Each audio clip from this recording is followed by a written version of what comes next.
Hello friends, कैसे आप सब लोग and thanks for watching my channel. Friends, इस वीडियो में हम जिस स्टॉक के बारे में डिस्कस करेंगे वो है 5 पैसा कैपिटल लिमिटेड या 5paisa.com के नाम से जिसको जानते हैं। ब्रोकरिंग हाउस है।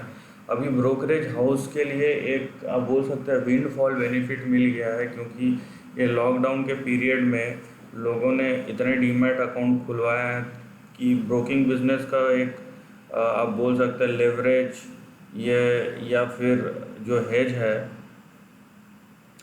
वो आपको मिल गया है, राइट।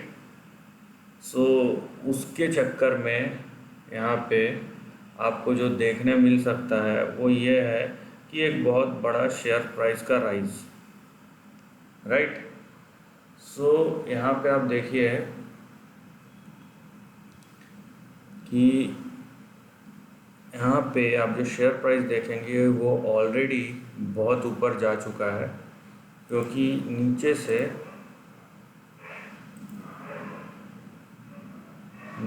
से आपका जो यहाँ पे राइज है वो अराउंड 300% का है।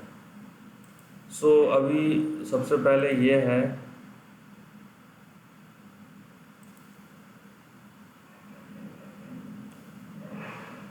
सबसे पहले जो आपको यहाँ पे चीज़ दिख रहा है वो है एक बहुत तेज़ी से राइज हुआ है, और उसके बाद आपको दिख रहा है कि यहाँ पे फिर से 374 से फॉल आना शुरू हो गया है। देखिए, ये जो अभी हुआ है, जो अभी ब्रोकिंग हाउस के साथ ये इस इंडस्ट्री के साथ इतने सारे आपके यहाँ पे अकाउंट खुल रहे हैं, उसके बाद जो इनका अचानक से बूम आया है, सो इसको आपको थोड़ा सा एनालाइज करना पड़ेगा किस तरीके से। इसका मतलब ये नहीं बोल रहा कि आप बिज़नेस को देखिए, ऐसा वैसा नहीं बोल रहा हूँ मैं जो बोल रहा हूँ वो उसका मतलब ये है कि यहाँ पे आप देखिए कि ये सब चीज़ नॉर्मली इस तरीके का ट्रेंड नहीं देखा गया नॉर्मल बिजनेस में, ठीक है। ये अनयूजुअल टाइम पे ऐसा ट्रेंड एक देखा गया है। सो क्या इसका मतलब ये है कि अभी हर कोई स्टॉक मार्केट में आना चाहता है, या नॉलेज बढ़ गया लोगों का, लॉकडाउन में इतनी पढ़ाई कर ली है? नहीं, ये एक अनयूजुअल सिचुएशन है, उसमें एक अनयूजुअल चीज़ हुआ है। तो यहाँ पे बात यह है क्या ये नॉर्मल टाइम पे भी हो सकता है या नहीं हो सकता है। सो हिस्टोरिकल अगर आप इसका रेफरेंस देखेंगे तो कुछ मिलता नहीं है कि नॉर्मल टाइम में ऐसा हुआ हो या ऐसा हो सकता है, ठीक है। सो इसीलिए यहाँ पे जो चीज़ है या जो भी इंस्टेंस हुआ है आप वहीं तक रखिए जहाँ तक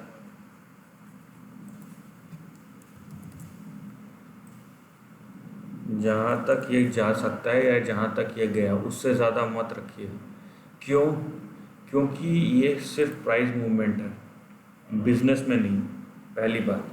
दूसरी बात, ये बिजनेस ये सस्टेनेबल है कि नहीं गोइंग फॉरवर्ड। देखिए, बहुत सारे लोग ट्रेडिंग अकाउंट खुलवा लिए, लेकिन कितने लोग उसमें से अब एक्टिव रहेंगे आने वाले क्वार्टर्स या ईयर्स में, वो भी बड़ी बात है यहाँ पे, ठीक है। डीमोट अकाउंट खुलवा लेना बड़ी बात नहीं है, एक्टिविटी होना चाहिए, तभी उनका ब्रोकरेज का बिजनेस चलेगा। ब्रोकरेज का बिजनेस कमीशन से चलता है, ब्रोकरेज से चलता है। तो अगर एक्टिविटी नहीं होगा या बंद हो जाएगा तो कोई मतलब नहीं। सो यहाँ पे ये बहुत देखना बहुत इंपॉर्टेंट है, क्या ये वन टाइम फिनोमिना है या फिर ये लॉन्ग टर्म के लिए है, राइट।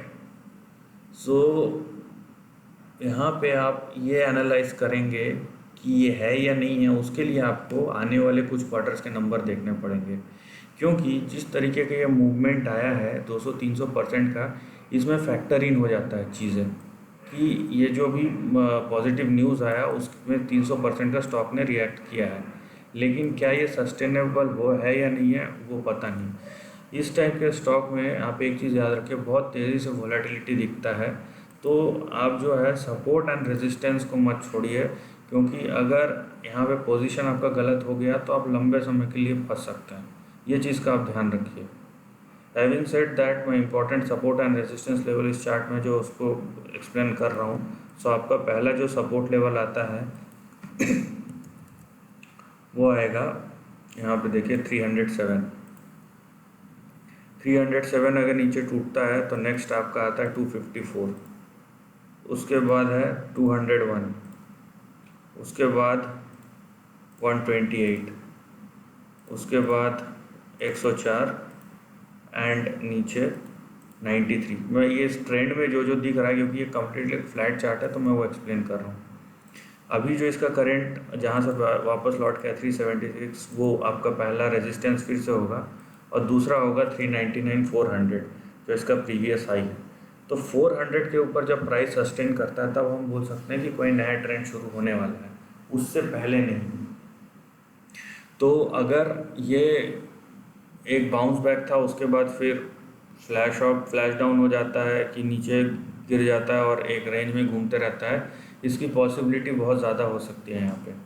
क्योंकि मैं फिर से बोल रहा हूँ, क्योंकि ये जो है 1 क्वार्टर फिनोमिना है या फिर मल्टी ईयर फिनोमिना है, किसी को नहीं पता। क्योंकि जनरली इस टाइप की एक्टिविटीज़ तभी देखी जाती है जब मार्केट में बहुत ज़्यादा बायंसी हो, मतलब लिक्विडिटी से भरा हुआ हर कोई पैसा लगाना चाहता है स्टॉक मार्केट में, तब आपको ऐसी एक्टिविटीज़ देखने मिलेगी जहाँ पे ब्रोकरेज बिजनेस में डीमैट अकाउंट बहुत तेज़ी से खुलते हैं, या फिर अभी जैसा अनयूजुअल सर्कमस्टांसेस है उसमें आपको देखने मिल रहा है।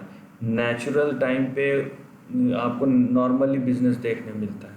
सो यहाँ पे ये एक अभी तक जो समझ में आया है, ये एक वन ऑफ है, और ये कंटिन्यूस रह सकता है कि नहीं, सस्टेनेबल रह सकता है कि नहीं, इसके लिए हमको नंबर चेक करना पड़ेगा। तो आप यहाँ पे अनरियलिस्टिक एक्सपेक्टेशन मत रखिएगा। ऑलरेडी बहुत ज़्यादा प्राइस राइज हो चुका है और ये थोड़ा सा करेक्ट होना शुरू हो गया है, तो यहाँ पे आपके लिए ऊपर से ज़्यादा इम्पोर्टेंट है, ऊपर कितना जाएगा से ज़्यादा इम्पोर्टेंट है कि नीचे आपके सपोर्ट लेवल कहाँ पे है और कहाँ तक आपका जो प्लानिंग है उस हिसाब से अगर आपने लिया हुआ है तो क्या होना चाहिए, आपका सपोर्ट लेवल कहाँ तक रहना चाहिए। तो ये ज़्यादा इम्पोर्टेंट है, टारगेट से ज़्यादा आपको सपोर्ट पे फोकस करना है। क्योंकि अगर ये वन ऑफ हुआ और ये प्राइस फिर से करेक्ट होना शुरू हो गया तो जितनी तेज़ी से ऊपर गया उतनी तेज़ी से नीचे आ सकता है, इसकी भी पॉसिबिलिटी है।